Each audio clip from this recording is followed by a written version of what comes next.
अस्सलाम स्टूडेंट्स, आज का जो हमारा टॉपिक है वो है gases law.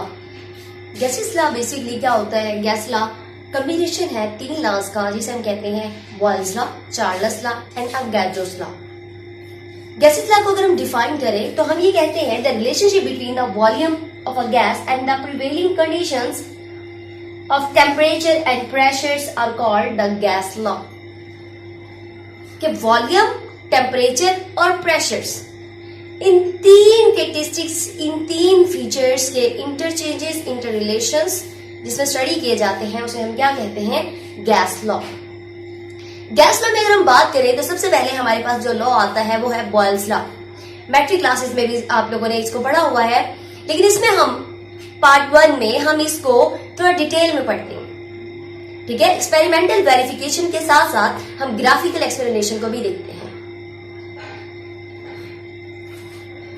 Boyle's law basically क्या होता है? बॉयल्स लॉ होता है कि volume of a given mass at constant temperature is inversely proportional to the pressure applied to the gas. कि हम किसी भी गैस पे अगर जो वॉल्यूम, जो उसका गैस का वॉल्यूम है वो इनवर्स रिलेशन में होता है प्रेशर के। जैसा कि यहाँ पे शो हो रहा है कि अगर हम प्रेशर को इंक्रीज करते हैं तो वॉल्यूम क्या हो जाएगा? डिक्रीज हो जाएगा। और अगर हम वॉल्यूम को इंक्रीज करते हैं तो प्रेशर क्या हो जाएगा? डिक्रीज हो जाएगा। ऐसा रिलेशनशिप जिसमें एक चीज को बढ़ाने से दूसरी चीज कम हो रही हो और दूसरी चीज को कम करने से पहली चीज बढ़ रही हो, तो उसे हम कहते हैं इनवर्स रिलेशन। ठीक हो गया? इनवर्सली प्रोपोर्शनल है प्रेशर और वॉल्यूम एक दूसरे के। कब? जब गैसेस कौन सी हो? आइडियल गैसेस हो। ठीक हो गया? अब यहां पे बात क्या आती है कि किस तरह से वॉल्यूम बढ़ाने से प्रेशर कम होता है, प्रेशर कम करने से वॉल्यूम बढ़ता है। लेट्स सपोज कि हमारे पास एक कंटेनर है और कंटेनर के अंदर ऊपर हमने मूवेबल पिस्टन रखा हुआ है जिसमें गैस के मॉलिक्यूल्स बंद है, फिलअप किए हुए। अब होगा क्या कि जैसे जैसे हम प्रेशर बढ़ाते जाएंगे वॉल्यूम डिक्रीज करता चला जाएगा, और जब वॉल्यूम डिक्रीज होगा इट्स मीन कि उनकी इंटरमॉलिक्यूलर फोर्सेस जो है स्ट्रॉन्गर होती जा रही है। इट्स मीन कि उनका डिस्टेंस जो है बेसिकली कम होता चला जा रहा है। क्यों? क्योंकि हम प्रेशर बढ़ा रहे हैं। प्रेशर बढ़ाने की वजह से जो वॉल्यूम है वो क्या होता चला जाएगा? डिक्रीज होता चला जाएगा। इसे हम कहते हैं volume inversely proportional to pressure. हमारे पास जो इक्वेशन आती है वो होती है V inversely proportional to the pressure. आपको पता है जब भी हम प्रोपोर्शनैलिटी के निशान को खत्म करते हैं, मार्क को खत्म करते हैं, तो हम यहाँ पे कोई ना कोई कांस्टेंट लगाते हैं। तो क्या आएगा यहाँ पे? V is equal to K multiply by 1/P। हम इसको इस तरह से भी लिख सकते हैं कि V is equal to K/P। अब यहां पे हम क्या देख रहे हैं कि अगर हम इसको फर्दर सिंप्लीफाई करते हैं तो क्या होगा? प्रेशर यहां पे डिवाइड हो रहा है, इस तरफ जाके क्या हो जाएगा? मल्टीप्लाई हो जाएगा। तो क्या बन जाएगा? VP is equal to K। ठीक हो गया? अब अगर हम देते हैं, दो गैसेस लेते हैं, दोनों गैसेस जो है एक को हम कह देते हैं V1P1 और एक को हम कह देते हैं V2P2 is equal to K। तो हमारे पास क्या आएगा? फिर भी हमारे पास सिंपली वही होगा कि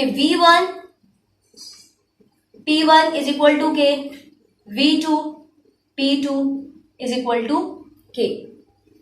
इसकी हमारे पास सेकेंड जो डेफिनेशन इससे बनती है वो ये होती है, जो प्रोडक्ट होता है प्रेशर और वॉल्यूम का वो हमेशा क्या होता है? कांस्टेंट रहता है। अगर हम एक से ज्यादा गैसेस लें तो वॉल्यूम और प्रेशर का जो हमारे पास प्रोडक्ट आएगा वो हमेशा क्या होगा? कांस्टेंट होगा। चाहे हम 2 गैसेस ले रहे हैं, चाहे हम 3 गैसेस ले रहे हैं, चाहे हम 4 गैसेस ले रहे हैं, चाहे 5 ले रहे हैं, लेकिन जो उनका प्रोडक्ट होगा उनके वॉल्यूम और प्रेशर का वो हमेशा क्या आएगा? कांस्टेंट आएगा। अब हम इसे देखते हैं एग्जाम्पल के थ्रू, एक्सपेरिमेंटल वेरिफिकेशन। अगर हम लेते हैं कंटेनर में हमारे पास मूवेबल पिस्टन है और इस कंटेनर में हमने गैस फिल की हुई है। जो गैस का वॉल्यूम है वो है 1 डेसीमीटर क्यूब। गैस का वॉल्यूम है 1 डेसीमीटर क्यूब, और जो हम इसके ऊपर प्रेशर अप्लाई कर रहे हैं पिस्टन से वो है हमारे पास 2 atm। ठीक हो गया? एक और कंटेनर लेते हैं हम, सेकेंड कंटेनर, जिसमें हम क्या करेंगे? प्रेशर को बढ़ा देंगे तो हम देखेंगे कि वॉल्यूम में क्या चेंज आ जाए। देखिए अगर हमारे पास प्रेशर था 2 atm, अगर हम प्रेशर को बढ़ा देते हैं, इट्स मीन कि हम प्रेशर कर देते हैं 2 से 4 atm, तो हमारे पास जो वॉल्यूम है वो 1 से कहां पे आ जाएगा, इसके हाफ पे आ जाएगा। इट्स मीन के 0.5 डेसीमीटर क्यूब। और अगर हम फर्दर इसका प्रेशर बढ़ाते हैं तो फर्दर प्रेशर बढ़ाने से जो वॉल्यूम है वो फर्दर डिक्रीज होता चला जाएगा। प्रेशर अभी हम कितना ले रहे हैं 4, नेक्स्ट 6, और हमारे पास जो वॉल्यूम रिड्यूस होगा वो बन जाएगा 0.5 को अगर 2 पे डिवाइड करते हैं तो हमारे पास आता है 0.25 डेसीमीटर क्यूब।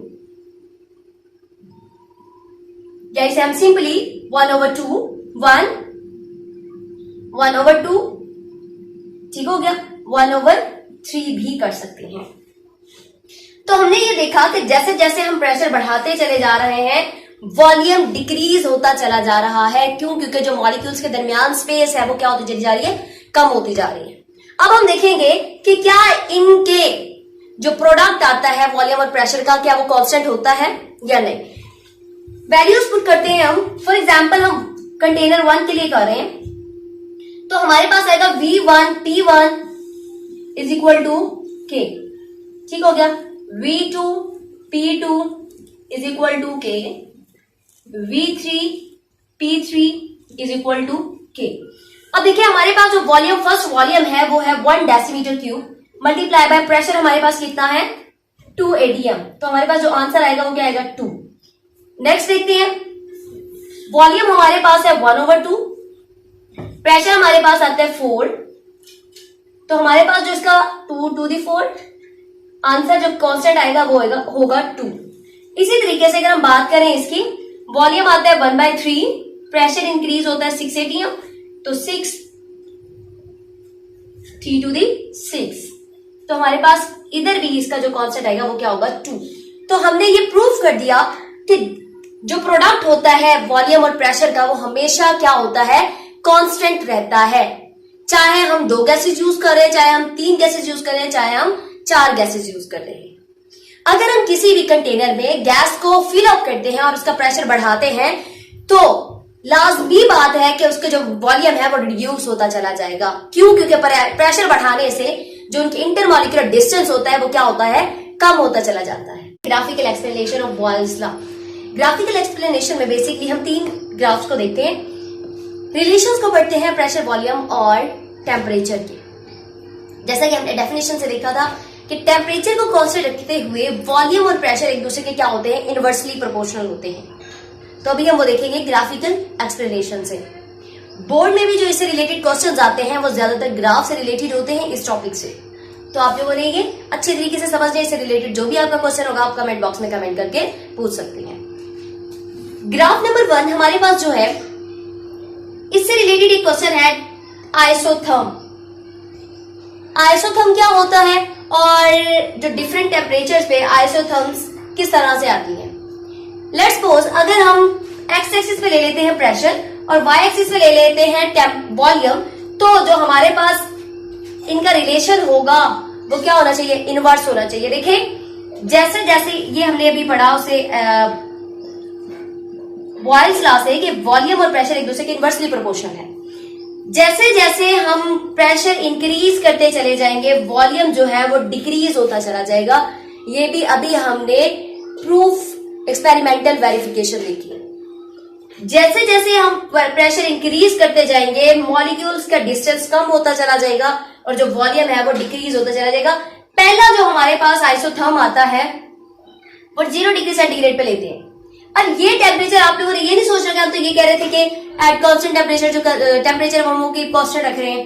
अब ये नहीं आप लोगों ने सोचना कि भाई इधर हम 0 डिग्री सेंटीग्रेड ले रहे हैं, यहाँ पे हम 25 डिग्री सेंटीग्रेड ले रहे हैं, तो यहाँ पे ये चेंज हो रहा है, ये सेपरेट है, ये सेपरेट है। पहले हमने 0 डिग्री सेंटीग्रेड टेम्परेचर कांस्टेंट रख के एक्सपेरिमेंट किया था। सेकेंडली हम क्या करते हैं, 25 डिग्री सेंटीग्रेड टेम्परेचर रख के फिर एक्सपेरिमेंट करते हैं। तो जो हमारे पास टर्म्स आती हैं, जो हमारे पास कर्व्स आती हैं वो ये होती हैं कि कर्व जो होती है वो डाउनवर्ड होती है। क्यों? क्योंकि जो प्रेशर है वो इंक्रीज करने से जो वॉल्यूम है वो डिक्रीज करता चला जाता है। वॉल्यूम पहले बहुत ज्यादा था, प्रेशर बहुत कम था। जैसे जैसे प्रेशर बढ़ता चला गया वॉल्यूम डिक्रीज होता चला गया। इसी तरीके से हमारे पास दूसरी कर्व आती है जिसे हम 25 डिग्री सेंटीग्रेड पे ऑब्टेन करते हैं। तो इन कर्व्स को हम कहते हैं isotherms. Iso mean same, therm mean heat, यानी कि कांस्टेंट टेम्परेचर पे जो हमारे पास कर्व्स आ रही हैं वो क्या होती हैं, सेम होती हैं। नेक्स्ट जो हमारे पास ग्राफ नंबर 2 है, ग्राफ नंबर 2 में हम क्या कहते हैं कि 1/v डायरेक्टली प्रोपोर्शनल है प्रेशर के। देखें अगर हम बात करते हैं 1/v डायरेक्टली प्रोपोर्शनल है प्रेशर के, हम ये कहते हैं कि हमारे पास जो इसकी फाइनल जो हमारे पास इक्वेशन आती है वो ये होती है Vp is equal to K। ठीक है, K हम यहां पे फिलहाल अगर कांस्टेंट 1 ले रहे हैं तो हमारे पास एक प्रेशर इस तरफ आ जाएगा, तो 1/v is equal to Pk। अब यहां पे हमने ये इंडिविजुअल रिलेशन नहीं देखना प्रेशर और वॉल्यूम का, हमने ये देखना है कि 1/n के v का इनवर्स, सिंपल वॉल्यूम जो है प्रेशर के इनवर्सली प्रोपोर्शनल होता है, लेकिन जो v का इनवर्स है वो डायरेक्टली प्रोपोर्शनल होगा प्रेशर के। लेट्स सी, अगर हमारे पास यहां पे देखें जो x एक्सिस पे हम ले रहे हैं 1/v इनवर्स ऑफ वॉल्यूम, जबकि y एक्सिस पे हम ले रहे हैं प्रेशर यानी कि एटमॉस्फेरिक प्रेशर। हम T1 टेम्परेचर पे जब हम देखते हैं प्रेशर यहां पे, वॉल्यूम यहां पे 0 है, तो प्रेशर यहां पे बहुत ज्यादा होगा। जैसे जैसे हम देखते हैं कि जो इनवर्स है वो इंक्रीज करता जा रहा है, वॉल्यूम जिनके वॉल्यूम का इनवर्स जो है वो इंक्रीज करता जा रहा है, तो प्रेशर इंक्रीज करने से इनवर्स ऑफ वॉल्यूम भी इंक्रीज कर रहा है, यानी कि वॉल्यूम का उल्ट इंक्रीज कर रहा है। ठीक हो गया। तो हमारे पास जो कर्व आती है वो पहली होती है T1, फिर हम क्या करते हैं टेम्परेचर इंक्रीज करते हैं T2 लेते हैं। ठीक है, जैसे मैंने यहां पे शो किया है T1 T2 greater than T1, तो हमारे पास जो कर्व आती है वो near to the y axis आती है। क्यों? टेम्परेचर इंक्रीज करने से जो पार्टिकल्स के दरमियान इंटरमॉलिक्यूलर फोर्सेस हैं वो वीकर हो जाती हैं, डिस्टेंस बढ़ जाता है, कोलिजन्स बढ़ जाती हैं, प्रेशर बढ़ जाता है, तो इसलिए वो किस तरफ आएंगी, near to the pressure.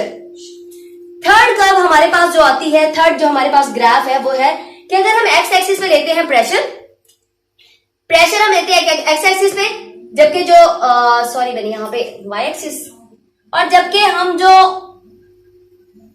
PV यानी कि कांस्टेंट है जो इन दोनों के प्रोडक्ट का वो हम ले रहे होते हैं वाई एक्सिस पे, तो जो हमारे पास यहाँ पे इनके मतलब जो इनके ग्राफ आता है वो भी कांस्टेंट रहता है, सेम रहता है।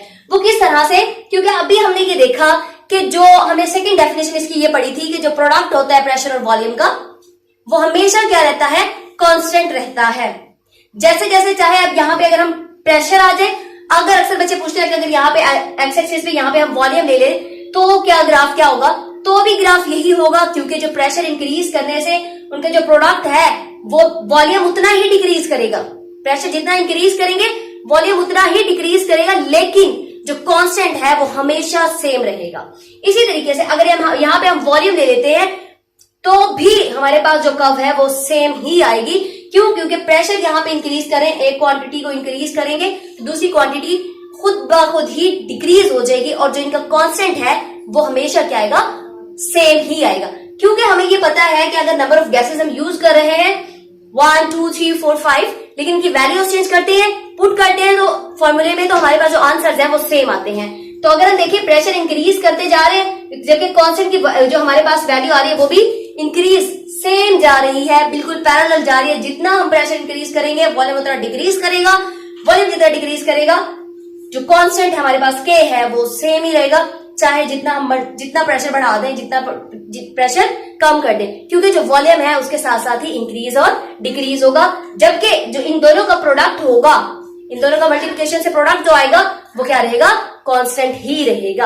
अब इसमें से हमारे पास जो क्वेश्चंस आते हैं वो रिलेशंस आ जाते हैं। अगर हम P पे एक्स एक्सिस पे अगर हम P 1/v लेते हैं, वाई एक्सिस पे अगर हम P लेते हैं, तो हमारे पास ग्राफ क्या होगा, इन दोनों का आपस में रिलेशंस क्या है, अक्सर ये क्वेश्चन आया होता है। आइसोथर्म्स क्या होते हैं, ये अक्सर क्वेश्चन आया होता है।